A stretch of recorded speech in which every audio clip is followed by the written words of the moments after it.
Para la primera pregunta nos piden demostrar que el valor al mínimo ángulo de desviación es 138. Entonces para esto nos dan esta ecuación, que es la ecuación del ángulo de desviación, que esto se resume a esto.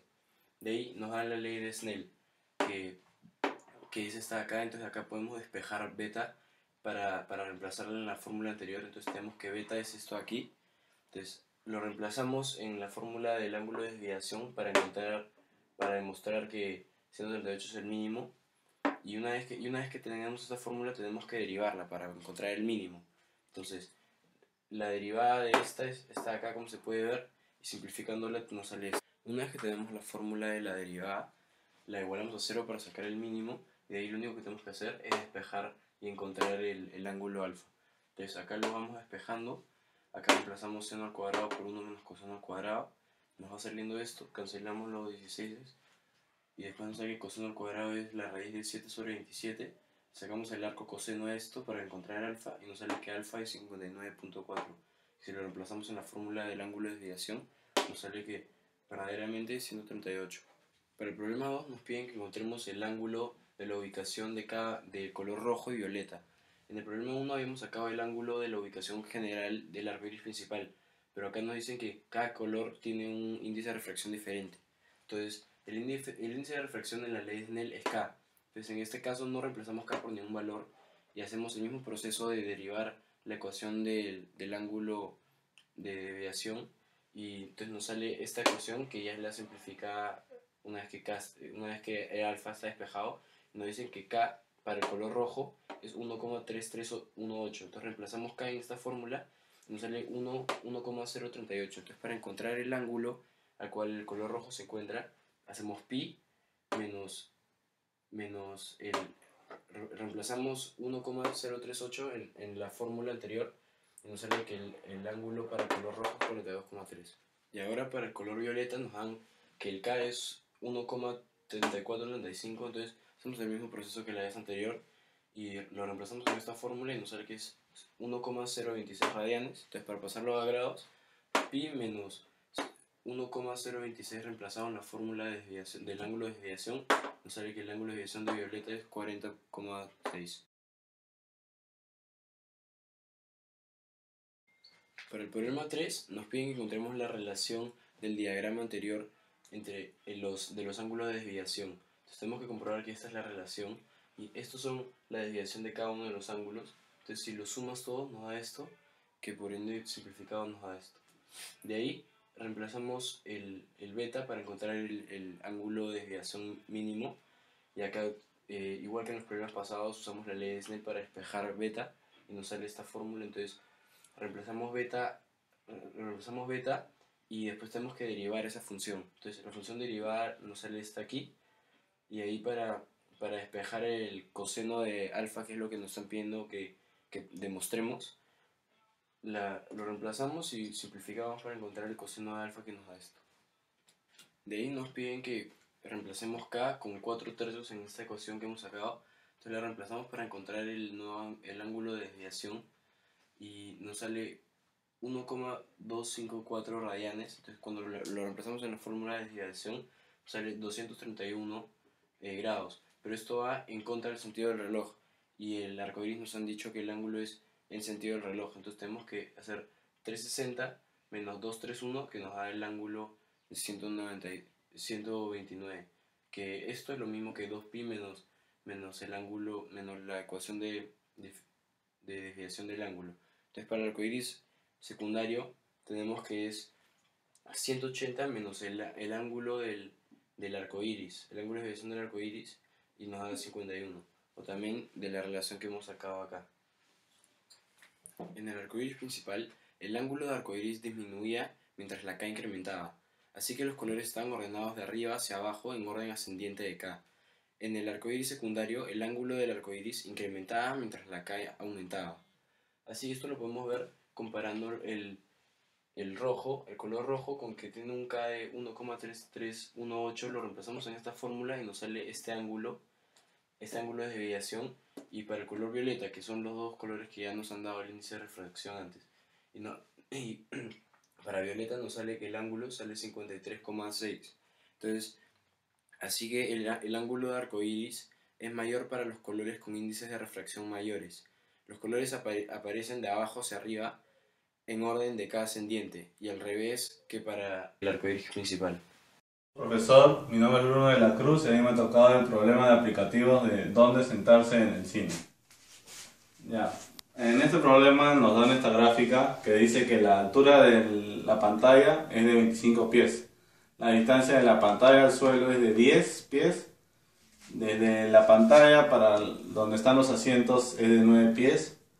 Y toda la fila de asientos vale X. Y los asientos están separados de 3 pies cada uno. Ya, del ojo de la persona al suelo es de 4 pies en todos los asientos. Ahora, acá nos dan que es X y este de acá le ponemos un alfa.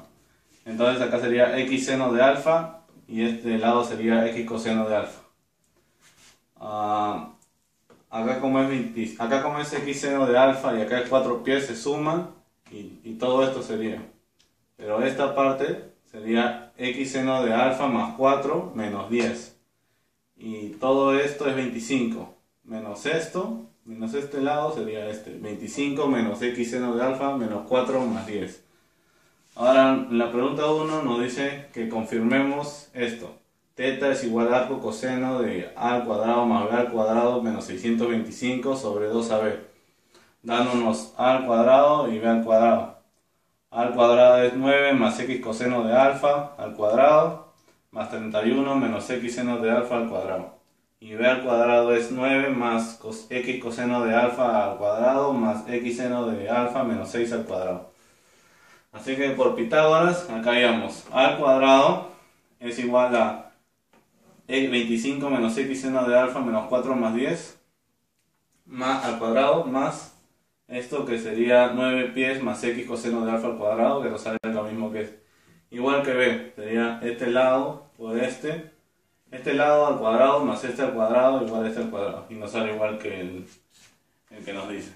Y ahora por ley de cosenos hacemos que a al cuadrado más b al cuadrado menos 2 veces la multiplicación de los dos por el coseno de teta es igual a 25 al cuadrado. Y dándonos lo mismo que nos dan acá. Así lo confirmamos. Ahora en la pregunta 2 nos dice que hagamos una función de teta en función de x. X1 vale 0. Y entonces reemplazando acá x1 nos saldría un teta. Y luego teniendo ya esos dos valores podemos hallar que x mayor es igual a 8.25 y entonces el ángulo más alto para ver sería 48 grados. Con esto sabemos que x se aproxima a 9 y como x se aproxima a 9 el mejor sitio para sentarse sería la cuarta fila, ya que x1 es 0.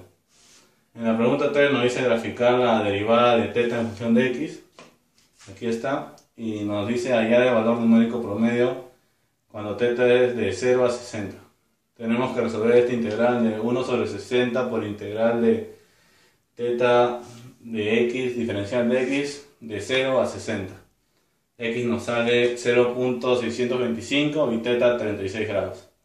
Ahora en la 4 nos pide confirmar los valores mínimos y los valores máximos. El valor mínimo es cuando x toma 60 y sería teta de 60 igual a 34,2 grados. Y el valor máximo sería cuando cuando x toma 8.25 y entonces teta saldría a 48 grados.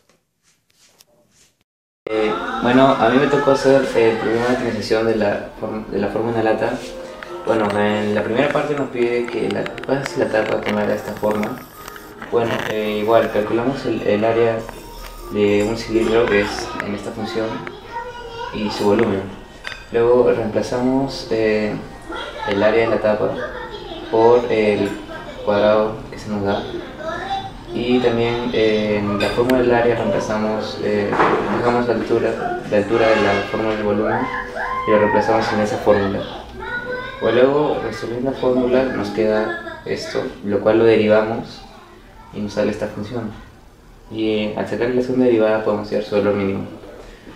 Bueno, en la segunda parte de este problema nos pide qué pasa si ahora si la tapa tiene forma hexagonal.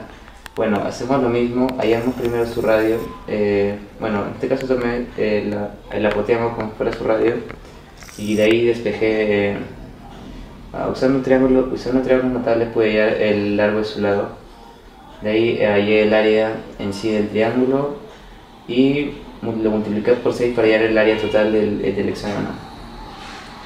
Bueno, aquí hacemos lo mismo que en el programa anterior, ya que hallamos el área del hexágono, reemplazamos la forma del área del cilindro, igual a altura igual la reemplazamos, lo cual nos sale esta forma que es el área de nuestro cilindro con tapa hexagonal. Bueno, igual lo derivamos y es lo que nos sale. Luego esto para hallar